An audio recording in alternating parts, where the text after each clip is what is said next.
Okay, thank you. Welcome to the September Chemical Consultants Network meeting. I'm Mike Michalczak, the chair of CCN. Chemical Consultants Network is a group of chemists and chemical engineers that provide guidance, expertise, and resources to members who are consulting or maybe thinking of consulting.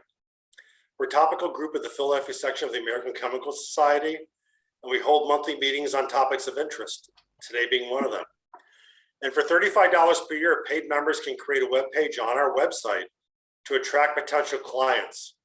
You can sign up to be a member at chemconsultants.org. So I just want to say, if anybody has any information to share on their business or has consulting opportunities of interest to our Zoom audience, please put that in the chat on Zoom so the information can be shared with all attendees. And also our speaker is asked to put, if you can put the questions in the chat, he'll be glad to answer them at the end of the talk. So tonight's speaker will be introduced by our publicity chair, Yuan Chu. Yuan? Thank you, Mike.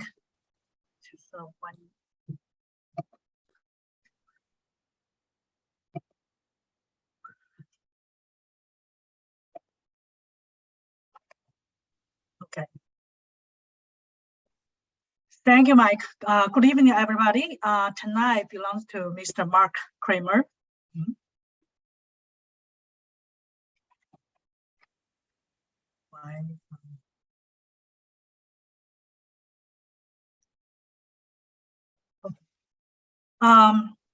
Consulting the business that generate the Mike dollars and put you in control of your financial future is a book authored by Marc in 2003. It prompted us to facing the question, which is the riskier, work as a salary employee in one company or striking out on your own. It basically annotates the influencing factors, the risk, the responsibilities, including the psychological processes that lead a person choosing the way he or she decided to do, not only because his or her big ego for sounding title consultant. So instead, it is considered as a part of a person's career. Courage, integrity, and good professional practice are essential elements for being a good consultant. Marc is a productive serial entrepreneur, author, and journalist. He has founded the country's first formally organized investor angel network, the Pennsylvania Private Investors Group, and the country's first cyberbank insurance product for small business, commercial deposit insurance. So Marc has been a consultant for over 30 years. He has worked with clients from startups to Fortune 500 companies like General Electric. Along with running and teaching consulting, Marc has also hosts a weekly live award-winning Zoomcast, The Best Business Mind. That's where I know him and asked him for help. The show is listened in 62 countries where he interviews the business book authors. Marc has a bachelor's degree in science in journalism from West Virginia University and a master's degree of management from Penn State. So today, Marc will we're talking about how to market and increase your revenues. So Marc, thank you for joining us, and the podium is yours.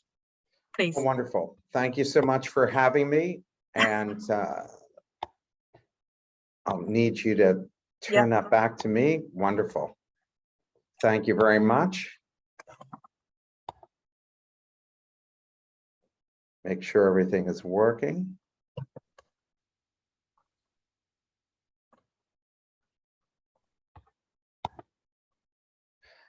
Okay.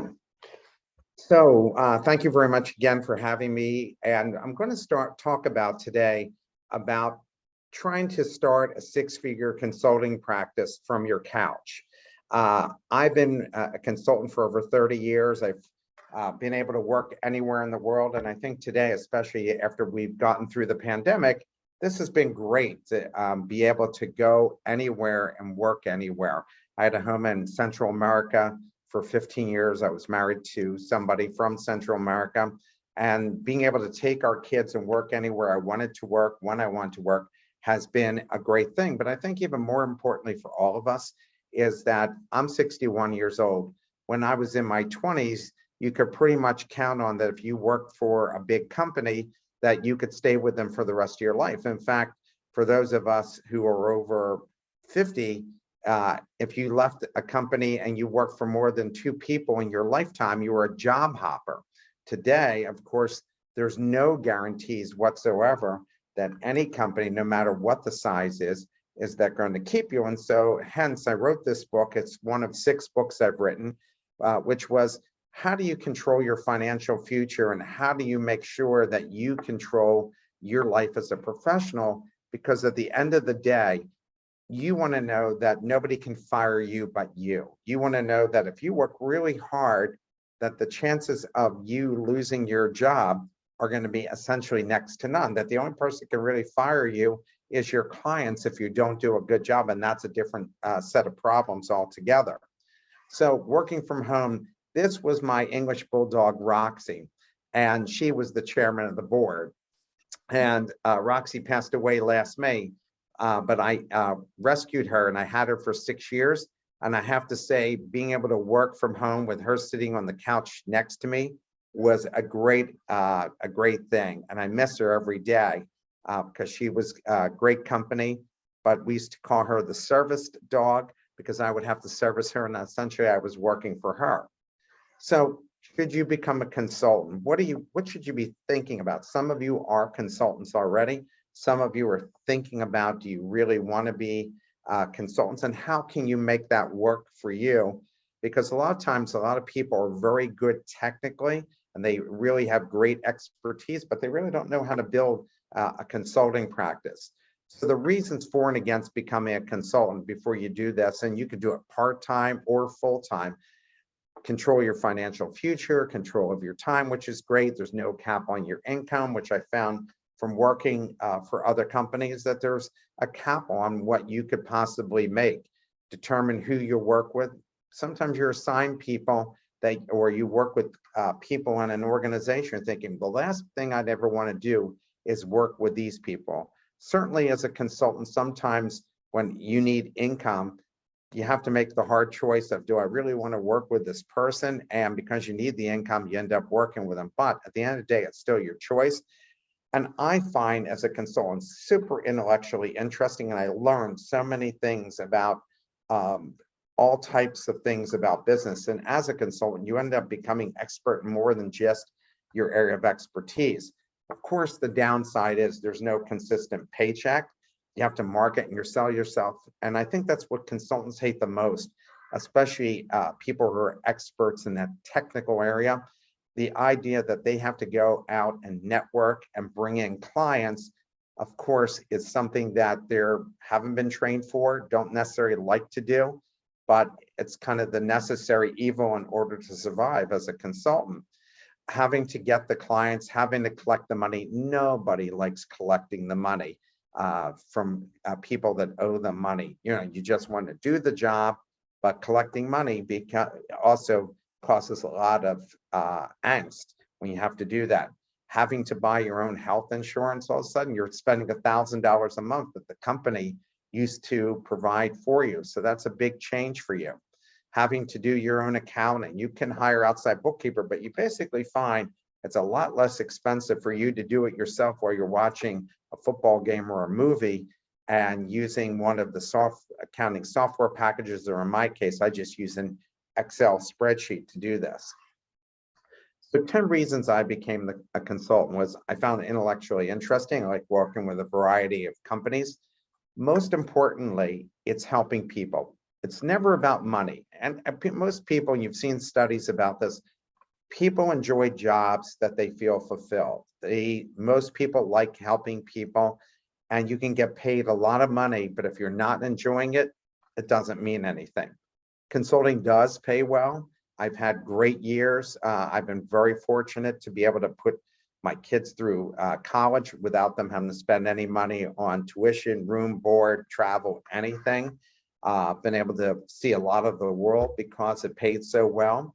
learn about other people's businesses, made friends all over the world. I have a lot of my clients. I have a client that I had that he and I went for a weekend baseball trip to Kansas City, and we go to about 4 games a year, all because I got to work with him and got to develop this friendship with him.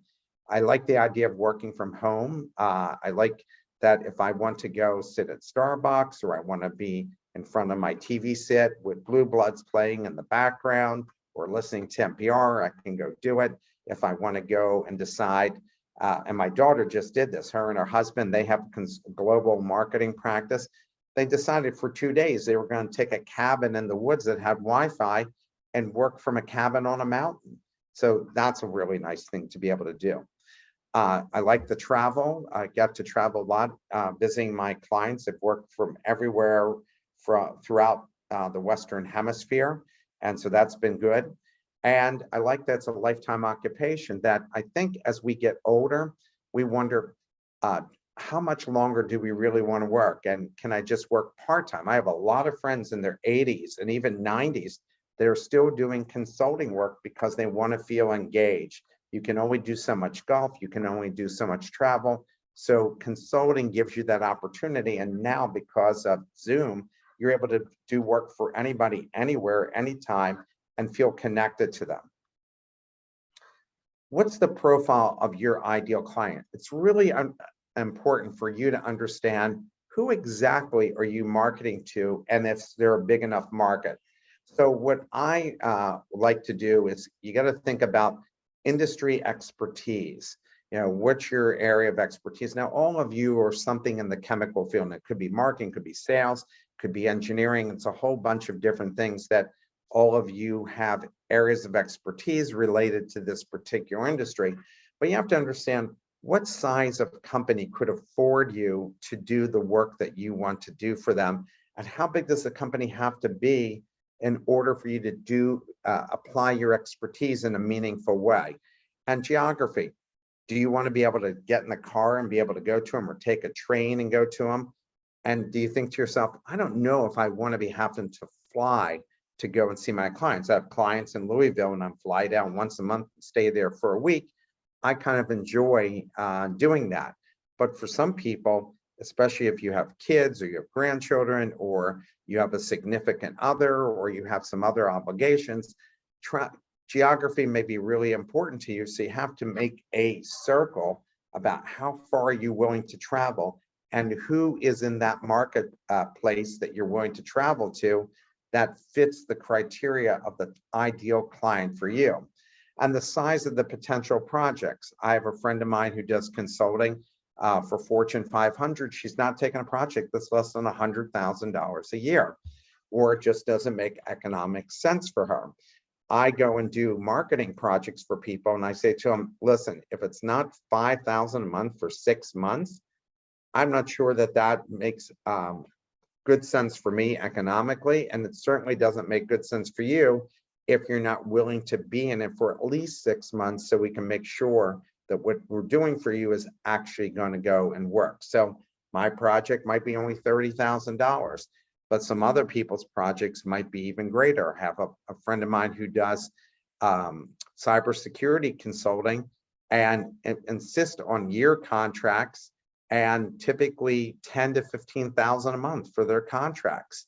And if they don't get those, then they're not taking them. And the potential for reoccurring revenue.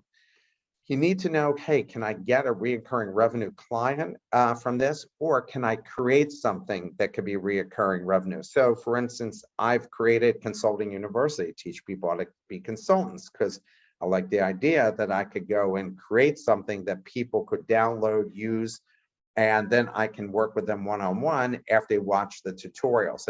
And so that's been kind of a good thing. And I've learned to go and create reoccurring revenue businesses to offset any of the downtime I have in my consulting practice. And that's a good thing to think about, getting that reoccurring revenue. My daughter just started a reoccurring revenue business in pitching for PR.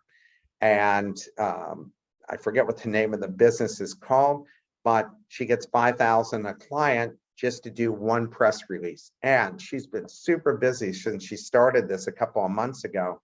So that's worked out really well for her, but she wanted another side business that related to her area of expertise. So potential clients, you have to look at the profile. Are you looking for clients who are 35 to 60 years old? Are you looking for college educated? And that's if you're consulting with individuals. Is the primary professional services, cybersecurity, e-commerce, events, what areas and what types of companies you're looking for? And where do you get potential clients from is really important as well. So, I look at accountants and attorneys and engineers, and insurance agents as people that can refer clients. And as I said, for me, looking at mine, I'm giving you a profile of the kinds of folks I work with. And I do work with accountants and attorneys, helping them with their marketing and sales strategy and client retention.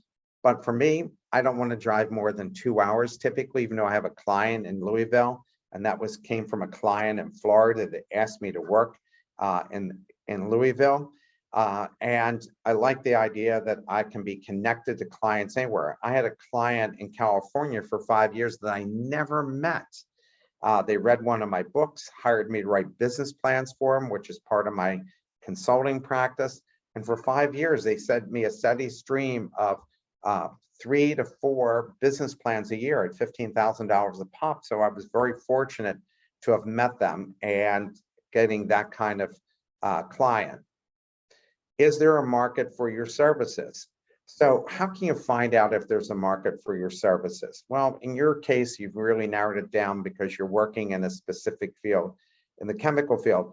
But if you weren't just working in that field, you can go and find out from accounting firms what kinds of clients they have in that particular area that fit your needs. And there might even be small chemical companies that you don't even know about that could use your area of expertise. And if you found through your accounting firm that they might know of some of these clients that fit your profile and how far you're willing to drive or fly or however that is. Attorneys are another good one to go and find them because they represent a variety of different kinds of companies.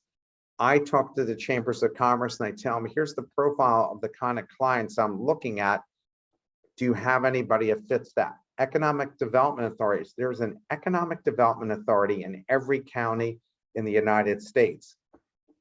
And so you might call the one, let's say you're in Chester County, you might call Gary Smith. That's actually the name of the guy who runs the Chester County Economic Development. And you might say to him, hey, I know there's a chemical company in your county. Could you possibly make an introduction to me with the CEO or somebody in that organization that is the liaison with your organization? And typically they're glad to go and make that introduction. Going to your existing clients, 80% of most consultants' clients come from existing clients recommending you to other people.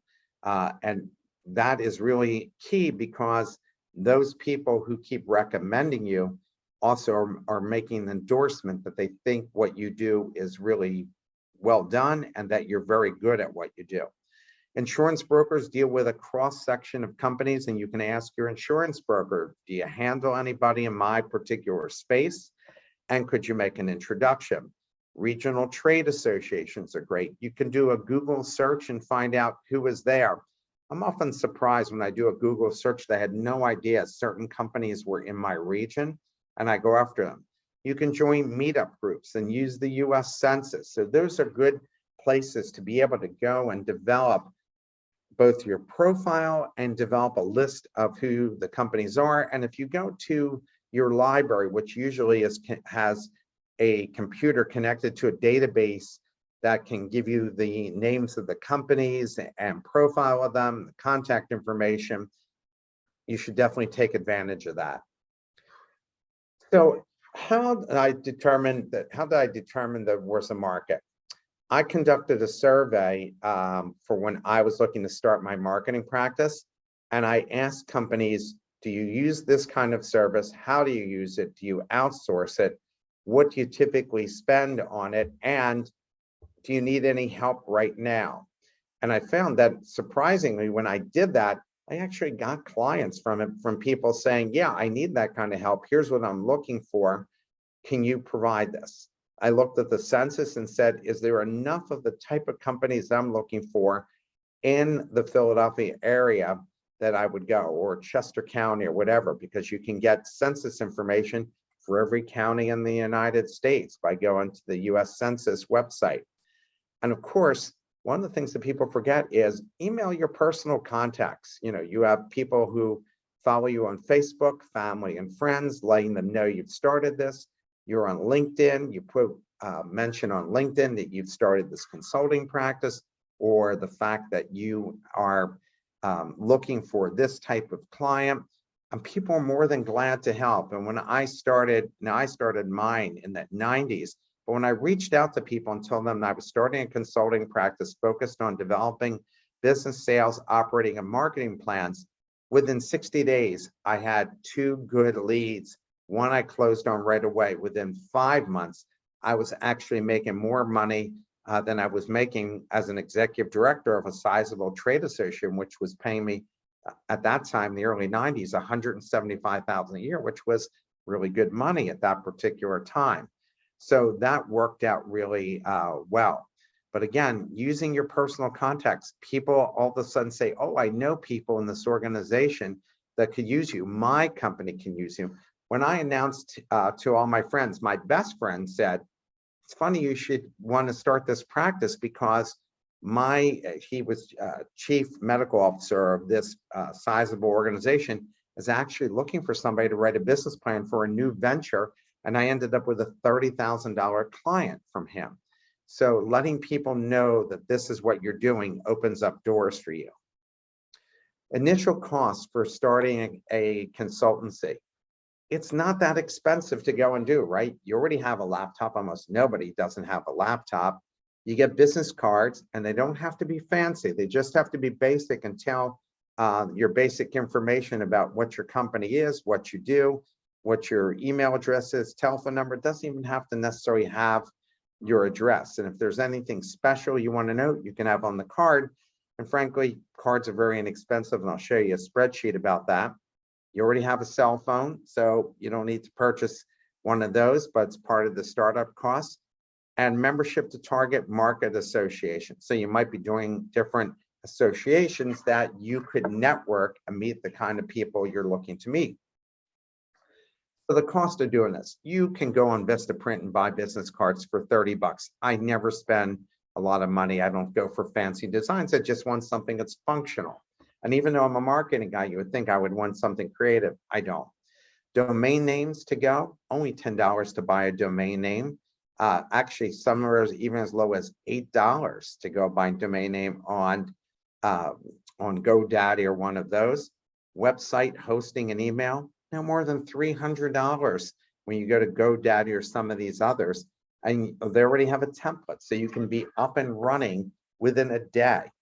Incorporation, $400 by going online and incorporating yourself in whatever state you are doing.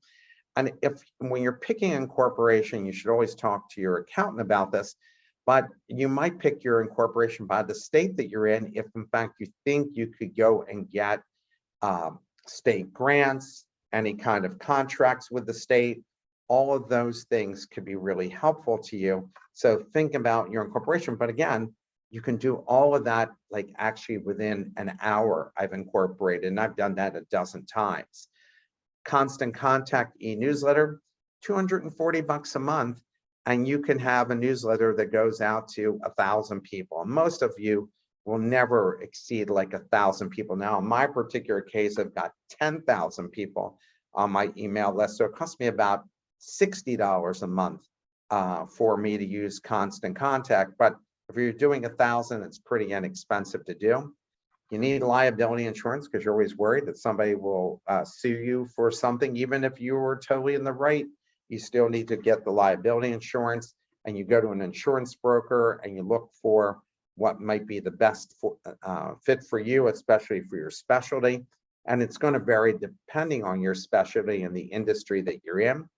LinkedIn professional version. less than $800 for that. It might be a little bit more now because of everybody's raised their prices.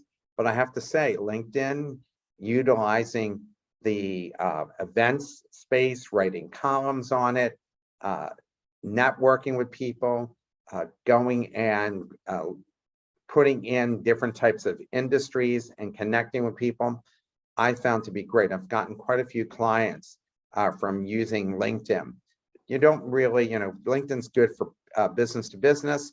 Facebook is good for business to consumer, but none of you are probably selling to the consumer. Membership of target organizations, you might get into one organization for $240. I think I heard that this organization is only $35 a year. So, and all of you could be helpful to each other in getting new business. So again, you might be able to join a couple different organizations for that kind of money. Is your spouse or significant other on board? I have to say this is really important because when I started my consulting practice, I had always been running organizations. And my wife was very concerned about the lack of a consistent paycheck coming in. And so she was not exactly on board. And I said to her, I've saved up enough money. We'll talk about that for 6 months. And if I don't start to get some clients in a few months, then I'll start looking for another full-time gig. Well, once I got that full-time, once I started getting clients, she didn't want me to ever work for somebody because I started getting offers for clients and other people to become president or chief operating officer or chief marketing officer. And she was like, I don't think so. I like the idea that you're controlling your financial future, that we don't have to worry about somebody deciding to let you go, and then we're at risk. So here's what I say when you're talking to your partner or significant other. You have to explain to him your interest in starting a consulting practice. Why do you want to do it? Why does it make sense for you to go and do it? Why do you want to do that over working for somebody else? They want to know, what's the cost of this going to be? We're going to be spending thousands of dollars to go and do this. I don't know if we have the money to do it. I don't know if I want you to spend the money to go and do it. So you have to get them to understand what's the cost of doing it, what the risks are. I am automatically said, look, our biggest risk is we might not be able to get clients. Somebody might not hire me. It might take a long sales cycle to get clients. Those are our biggest risks. A big risk, which we didn't see happening until 2008, the first time, which was when the market crashed. And all of a sudden, I actually lost all my clients within 24 hours. They all froze everything. And what I do typically in my practice is I look to have at least a year's worth of money in the bank. I'm not talking about my retirement. I'm talking about cash in the bank. And in that particular case, I was married and had children. I had 2 years of money in the bank. And my wife used to always tease me about, why do we have so much cash in the bank?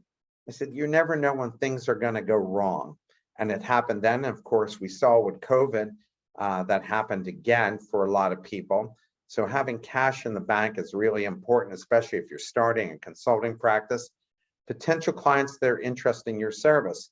Hence why I did the survey, hence why I reached out to friends and family. And I started to get a list of potential clients and say, I've had conversations with people who are interested in hiring me to leverage my areas of expertise. That made her feel comfortable as well when I could show her actual clients that just wasn't jumping into the pool without seeing if there was actually water in there. Hours I would be working. I explained that probably I'm going to be working like 12, 14 hours a day in the beginning, but the good news is I have flexibility. So we had 2 kids, and I said, if you want to, at the time she was working from home, go back to work full-time, part-time, it doesn't matter to me. I'm able to stay at home, drive the kids to wherever they need to get to. I'm able to do whatever needs to get done. And so I will have that flexibility. And I have to say, I've been working Sunday through Friday afternoon, like at 4 is usually when I quit. And I stop working until Sunday morning. But I typically work every Sunday. I love working Sunday because It's a quiet day, no phones ringing. I get a lot of stuff done and I get a lot of stuff ready for the current week on Sunday, because during the week, I've got lots of meetings with people. And so it's hard to get stuff done. And I typically work until 9, 10 o'clock at night, sometimes as late as 11 o'clock as I'm balancing everything. But I have to say, as long as money's coming in, I'm really happy about it. And I really enjoy the actual work itself. And then I told her about what's the potential revenue. And I actually showed that I can make a lot more money being on my own as a consultant and creating some other ventures along with it that are a good fit for my consultancy. And if you give me the time and stay the course with me, we can make really good money. And it turned out to be the case, enough that I bought a home in a foreign country and we lived 3 months a year in that foreign country. So that was pretty cool. How I convinced her, I showed a spreadsheet of the potential clients, showed the cost of starting the business, showed her a marketing plan. Here's what I'm going to do to get those clients. I'm not just going to rely on people sending me business. I'm not just going to sit on the couch and wait for it to come. I showed a sales plan and a process for how I was going to sell myself. So she knew, here's how I'm going to market it, build the visibility. Here's how I plan to sell myself. Here's what I'm going to say. Here's what I'm going to offer. And I showed her cash flow projections. Here's what I'm looking to make. Here's how long our current cash will last us until money comes in. In the beginning, all I cared about was buying a month at a time. So if I could extend my cash by a month, and it became 2 months, 3 months, 4 months, and then it became a year, and that became 2 years of cash. And of course, I always lived smartly when it came to money. We had a really nice house, but I didn't go and buy a bigger house, a really big house. I never wanted to use more than 20% of my income for my mortgage. I always got cars that were nice cars, but not top of the line cars. I just wanted to go from A to B and for it to be comfortable. I always like to go on a couple vacations a year. So I always like to go off season on these vacations when it would be cost less money. And I always spent money on what was really important. And in my case with my own kids, they got to go to all the camps and everything else, but I wasn't a golfer and wasn't going to spend money on that. But you have to be smart about where you spend your money. And one of the places I did spend money was, I'm a member of the Union League, a private club in Philadelphia. And I ended up getting a dozen clients from the networking I did in that club. And still, it's been like fantastic to go and do. So organizations to meet other consultants, you're meeting folks in your own space right now. So you can join the Association of Management Consultants, the Institute of Management Consultants. All of those places are good. And I have to say, joining organizations where you're meeting other consultants is great, because you need somebody to vent to. You need to talk to people about things that they're doing that are working well for them. You need to trade ideas and get ideas from other people. And you can't do that by just sitting in a bubble in your own house or going to Starbucks or going to WeWorks. You need to get out there and meet people. And places like WeWorks are good because you are meeting other folks there. But talking to people who are also consultants, great to be able to talk to them and find out what's working for them, what isn't working, and things you don't want to waste money on. 10 things I've enjoyed most about consulting. The money has been good. Stability. I like the idea that if I work hard at it, I get clients, I keep improving my own expertise and moving up, that I have stability. I like the flexibility. Again, as I said, I like to learn new things. I myself like the opportunity to be creative. My mom has always said to me, how come you just don't get a job, a real job? And I said, Mom, this is a real job. I get paid really good money, enough money that I took you and Dad on a really nice vacation. My kids went to great colleges, everything else. And so I said to her, what is missing when you work for a company is people decide what you should do every day. And if you want to go and start new ventures with your consulting practice, you've got new ideas, you don't have to get anybody's approval. And I like that. I like the idea of working with a variety of businesses, the interesting people. And as I said, I like helping people, helping organizations and and helping people achieve their dreams. I think that's really important. I think at the end of the day, all of us like to know when somebody says, great job, really appreciate the work you do. That means more to you than the money. I have a friend of mine got $150,000 for a big consulting project. At the end of the project, they decided we're not using it. Now, even though she got paid $150,000 for this, she told me, I'd rather have gotten a third of that money and saw them actually use what I did. I feel like I wasted a year of my life. Like, what do I have to show for it? How am I going to share this to other potential clients? I got paid $150,000 and they say, tell me about the project you work on, and I tell them and they use it. What does that all mean at the end of the day? So it's not all about the money, but the money is important because we all have obligations ongoing and in our future and retirement, and all of those things are really important to us. Well, I appreciate you all listening, and I'm going to go and take a look at the chat and see what questions you may have and what people have written here. So, okay.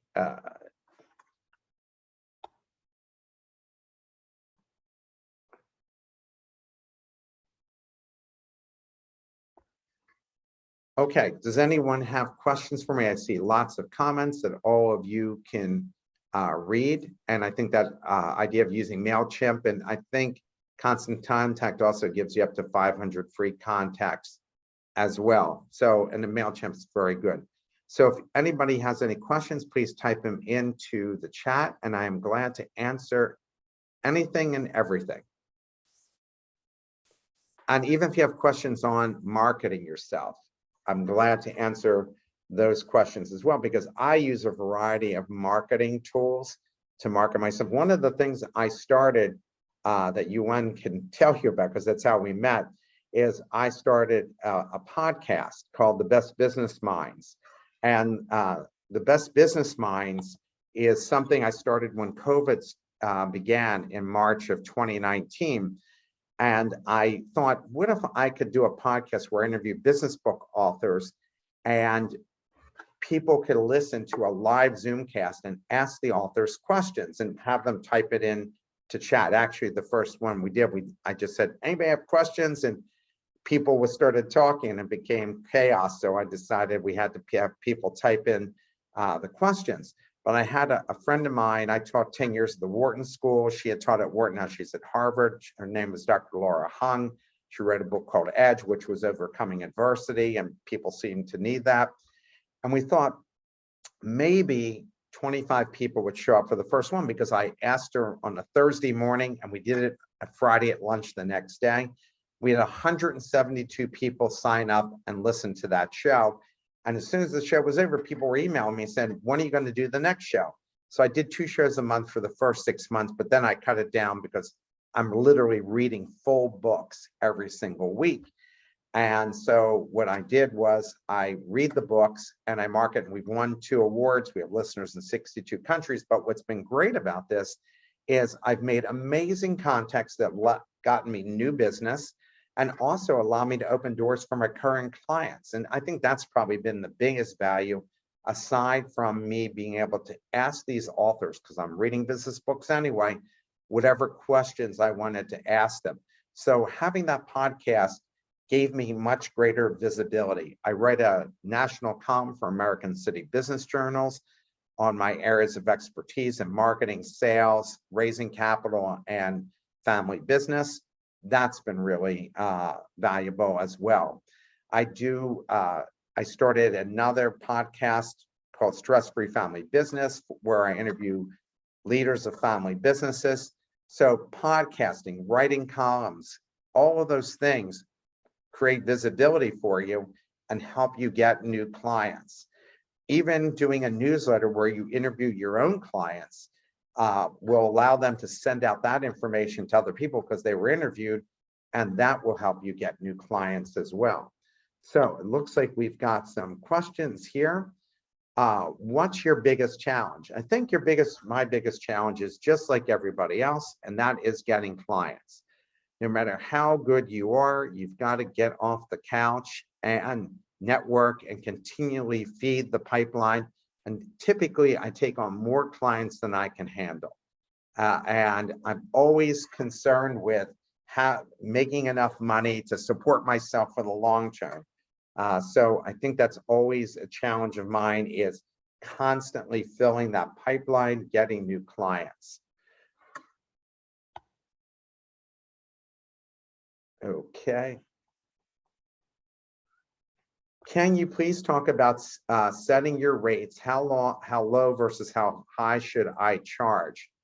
That's a great question, because people are always asking that. So in fact, I was just asked that by somebody the other day who's starting a consulting practice. And I said, you got to look at the area that you're in. I write business plans, and I'm still charging the same amount 30 years later, because people don't want to pay necessarily more for this, but I charge 10 to 15,000 to write a business plan. And it's good money, and it was even really great money 25 years ago.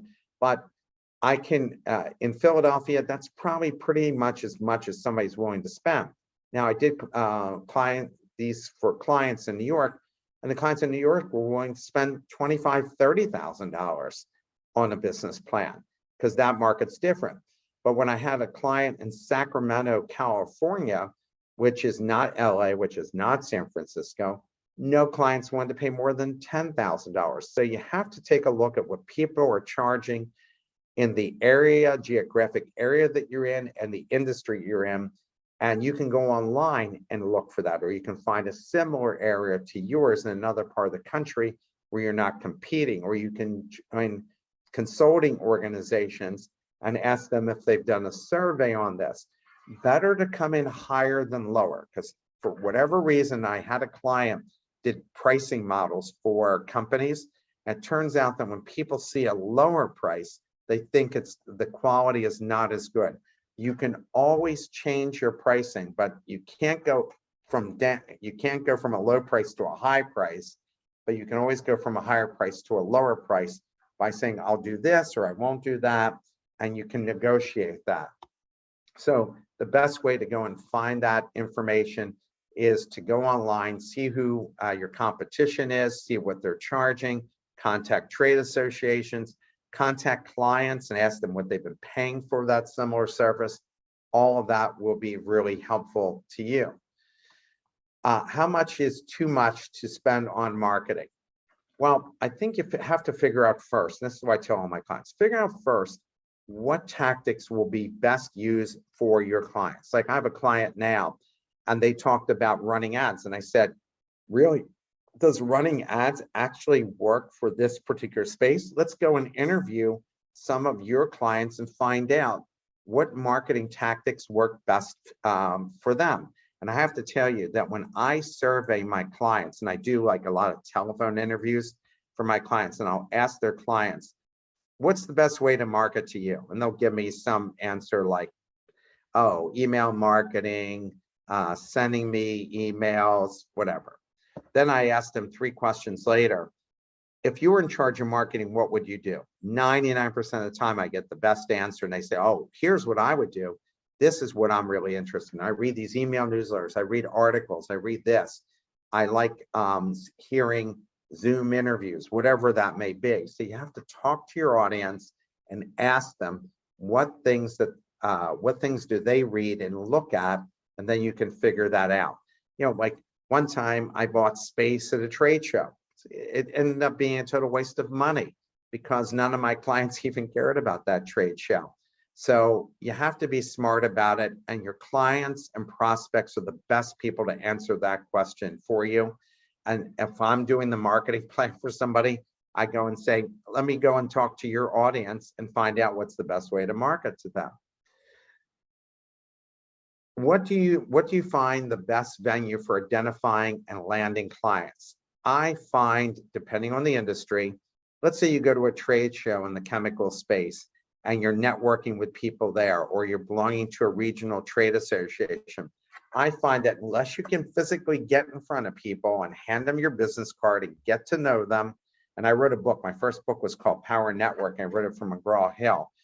there's no substitute for networking with people and getting to know them and asking them questions about themselves and the business. Like whenever I'm networking, I don't start off by saying, I'm Mark Kramer, Kramer Communications, we do this. I always start off by asking them who they are, what they do, and what do they like about what they're doing? What's their challenges? I just ask a few questions and I try to hit as many people as I can, then figure out who I should get back to have breakfast or lunch with. And I love having meals with people because it's really a good way to get to know people. And I always like to ask questions of people like, where did you go to college? What are your, how many kids do you have? Do you have a dog? Because the more you can personalize the relationship, the stronger the relationship will be, the better the connection will be with people, hence your best chance of getting a client. If you stay strictly to what you do and what they're looking for, it lessens the chance because they don't feel that personal connection. You want to develop this friendship with people because everybody has immense amount of competition. You know, unless you're one of the few people in the world that knows what you know, or you find that in your industry that people are just very matter of fact and don't want to really get to know you. They just want you to do what you're doing. Hence, like IT consulting, right? People just care, just get it done. Just tell me what you can do, how you're going to go and do it, how much it's going to cost me, just get it done. I'm not looking to be your friend. I'm not looking to go out to dinner with you. I just want you to take care of that function. But for a lot of other stuff, people want to get to know you. What do you find the best thing for, oh, I mentioned that. In your business, as you went forward, please describe situations when you learned the most. I have to say I learned the most when I fail. I basically found that I read a book called Small Business Turnarounds. It won the executive book summaries, one of the top 30 books in 2000. The more I screwed up, the more I learned. When I did things really well, I didn't really learn anything from that, and I got better and better at it. And at 61, I'm still learning, still getting better at things, but I'm making less and less mistakes. So I kind of think that you basically learn from the mistakes that you make. And when I'm with clients, I just definitely tell them, I made a mistake here, and here's how I'm going to correct. Nobody wants to hear that you made a mistake and you don't have a solution for it. They want to hear, I made a mistake. I'm not going to blame anybody else. I take responsibility. Here's what I learned from that. I'm going to go fix it. And if I really make a mistake that costs them money, I typically cover it. And if in fact they hired me for a month and I feel like I owe them more, then I make sure I do that too. At the end of the day, I'm all about relationships and my reputation. And let's face it, at the end of the day, all we have is our reputation. So if you don't focus on your reputation and make sure you give good value to people, you're not going to last long in the space. What are some of the good tools for billing and taking electronic payments? Do accounting software packages offer these features for invoicing and payment? Yeah, you can use these different accounting packages. Frankly, I just send email invoices to people. A lot of people want to use PayPal because they have credit cards. Some people are using Venmo. I'm shocked at how many people want to use Venmo with me and pay their bill. But a lot of people want to use credit cards to pay them and get the points. And so, and I have to say, maybe less than 30% of my clients pay me with checks anymore. They typically are paying me with credit cards, or they're wiring it directly to my account, which is really nice because I get it so instantly. So I think that you can go and get QuickBooks or any of the others and utilize QuickBooks. Again, I use a spreadsheet myself. I enter every expense. And by the way, this is one of the things I learned. I've been audited by the IRS a couple of times and over the past 30 years. And I found that when I walked in and I showed them I had every single receipt, because the IRS will say, you don't need receipts for things less than $75. Well, when you get audited and they see you have that $1.25 from the post office, it stops being that you were trying to get one over on them, and it becomes, clearly, there's just been some mistake. We'll figure it out together. and we'll work it out. The one time I got audited by the IRS, they ended up owing me $5,000. And I told them they owed me $5,000, that my numbers were right. They said I was wrong. 6 months later, I got a check for $5,000. Again, I keep every receipt, and I have all my taxes for about 25 years because they say, oh, they can't go back more than 10 years. If they claim that you've defrauded in any way, shape, or form, even if it's not true, they can go back for the rest of your life. So I have all my receipts, everything. It's in a storage locker. I keep everything. And I think it's just smart. But I have to say, the IRS, the 2 times I dealt with them, very fair, very reasonable. As long as they felt like I wasn't trying to take advantage of anybody or trying to get one over on them, it worked out great. Joining the BESIT, I guess at BB&B is a really good idea. Getting accreditation brought in an excellent client, great. You spoke about meeting potential clients at professional networking meetings. Can you go through what to do after the end of the networking meeting? They likely don't have a need for a consultant now, but they may in 3 years. How do I get them to consider business 3 years after our initial meeting? I have everybody in a database, and I email a newsletter out every month, and that's how I stay in front of people. And you never know when people are going to want you. I one time did work for Right Management, and I really thought I was going to get this project, and it didn't happen.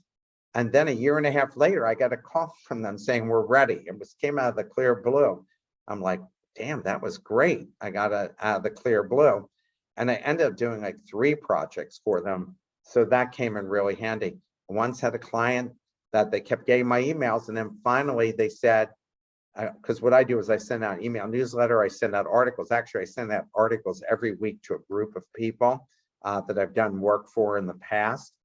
And sometimes they'll go, oh, I saw this article that you sent. Reminds me I could utilize you. Actually, I got a lead from a guy who reads my newsletter, and he said, I'm coaching somebody who needs marketing help. And he set up a lunch for me with this person. So that turned out great. So you gotta constantly stay in front of people, because if you don't, out of sight is out of mind. Hence why I do newsletters, write articles, have a podcast. All of those things help me stay in front of people so they could recommend me to other people. Okay.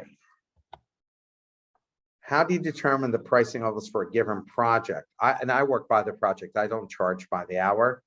Hourly ratings or project as a whole. How do you work up a project cost estimate? So I know I'm looking to make $250 to $300 an hour. That's what I'm looking to go and do. So I basically go and create a formula for how much time it's going to take me to do these things. And then I total it up. So I like to create spreadsheets for this. I've even created a ton of spreadsheets for clients to figure out what they should charge people. So I had somebody who was a contractor who built bathrooms and did basements. And I created this elaborate spreadsheet for them that even include them going to the township to get the approvals, because he wasn't charging for that.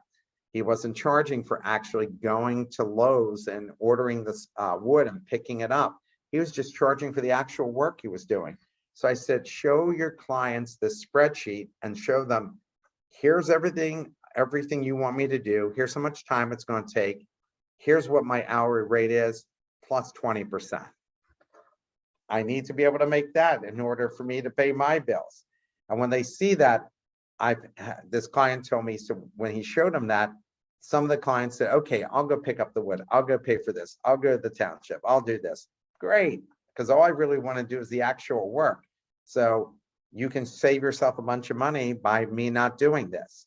So when you're doing it for yourself and you're doing a project for, Dow Chemical, you go and figure out how much time is this actually going to go and take me.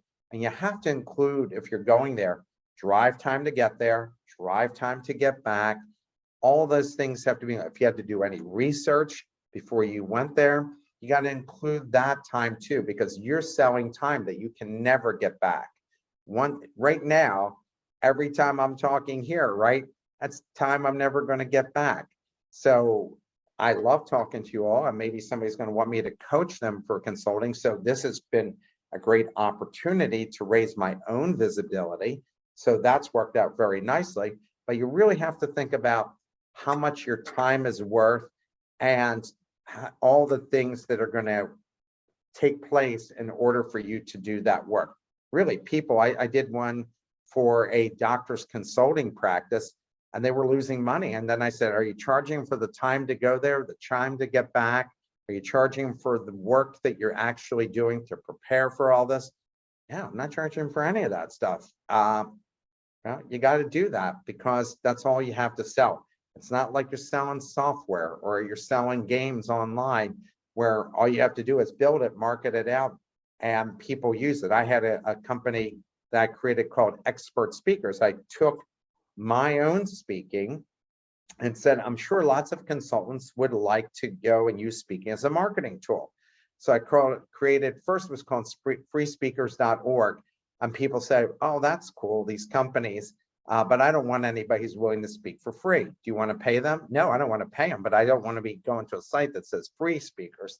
So I changed it to expert speakers. Oh, shit, I can find people who are experts. Yes, you can. I can get them for free. That's up to you. And so we signed 300 consultants as speakers that we marketed out to trade associations and organizations. And then a group from Texas bought the company from us about 2 years after we started, a company called Speaker Match, because we were working with Citigroup and Hitachi and really big companies. They're working with Chambers of Commerce and Rotaries, and they wanted the larger corporations, and we sold the business to them. So that worked out kind of nice, and it was good because it was a reoccurring revenue business. When I first started it and I marketed that, I remember we were in our home in Panama, and I woke up one day and found out that there were 25 people that day who signed up for $300 a pop to put themselves on our platform. And then we had 3,000 corporations using it. We didn't have to do anything. It was a really sweet deal. And it sold reasonably well, helped put the kids through college. Any other questions that you all may have? And these were great questions. Any questions? If not, well, thank you, Mark, for a great talk. Thank you for having me. I think it was very helpful to a lot of people online about what to do and where to go. And so I think it was a great talk. Well, thank you so much. And thanks all for having me. I hope all of you have a great evening. And I'm going to say to all of you, I'm going to put my email for the best business minds. And if you email me, I will definitely email you back a link for my next show, which is on Friday. And then once you sign up, you don't have to be on the show. We send you a link to listen to the video later, but it's business book authors. And I think you all will enjoy listening to these authors talk about marketing, sales, and a whole variety of different things. And anybody wants to link in with me for LinkedIn, I am glad to do that as well. And here is my LinkedIn for you. And I love to link in with people. And if I can be helpful, you'll let me know. But I think that's great. And it's been good meeting all of you. And here's my LinkedIn. In the chat? Yeah. Okay. Thanks again. It was a great presentation. I think I learned a lot as a current consultant. People who are starting out probably learned a lot too. So. Well, I'm glad you. Yeah, Mark, thank you. Oh, my pleasure. Well, Yeah. I'm imagining you're going on with your meeting, and I will leave all of you. Have a great rest of your week. Thank you very much. The next meeting is October 12th. Our next speaker will be there, and have a good evening, everybody. Bye, everyone. Bye, everybody. Good night. Good night. Thank you. Good night.